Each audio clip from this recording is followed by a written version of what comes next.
అంత సంతోషం ఆనందములేగా కోరింది కొంగు బంగారం వేస్తా నన్ను ఎత్తుకోరు మిమ్మెత్తుకుంటా నేను అవి అడుగులు నాటనీయకుండా మరి చూసుకుంటా నేను.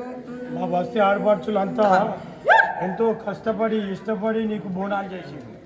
మళ్ళీ వాళ్ళందరూ సంతోషంగా మంచిగా ఉంటారు కదా. వాళ్ళకి సంతోషం చూసుకుంటా ఆనందం చూసుకుంటా నన్ను తలుచుకొని నా బండారు కృష్ణ పెట్టుకుంటే చాలు మా కష్టాలను దూరం చేస్తా నేను. వాళ్ళ కుటుంబంలో అన్ని సుఖ సంతోషాలు ఉండాలి, అష్టైశ్వర్యాలు ఉండాలి, అన్ని పీడలు తొలగిపోవాలి, అన్ని తొలగిపోతాయి. ఇప్పుడు నా దేవాలయంలో యువకులు ఉన్నారు, పని చేస్తారు ప్రతి నెల. మళ్ళీ వాళ్ళకున్న కష్టాలు, కొందరికి పెళ్ళిళ్ళు కాలేవు, కొందరు సేవలు చేస్తారు, ఉద్యోగాలు రాలేవు. వాళ్ళ పరిస్థితి ఏంటి?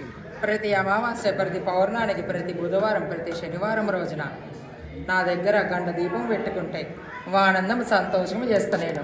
బుధవారం నాడు, శనివారం నాడు ఎవరికైతే ఎక్కువ తీరని కోరికలు ఉన్నాయో గండ దీపాలు వెలిగించుకోండి, ఆనందము చేస్తా, సంతోషం చేస్తా. సమయం కుడితే పుణ్యానికి పెట్టుకోండి, లేకుంటే ఆ మాసకు పెట్టుకోండి, లేకుంటే బుధవారం శనివారం పెట్టుకున్న సంతోషమే నాకు.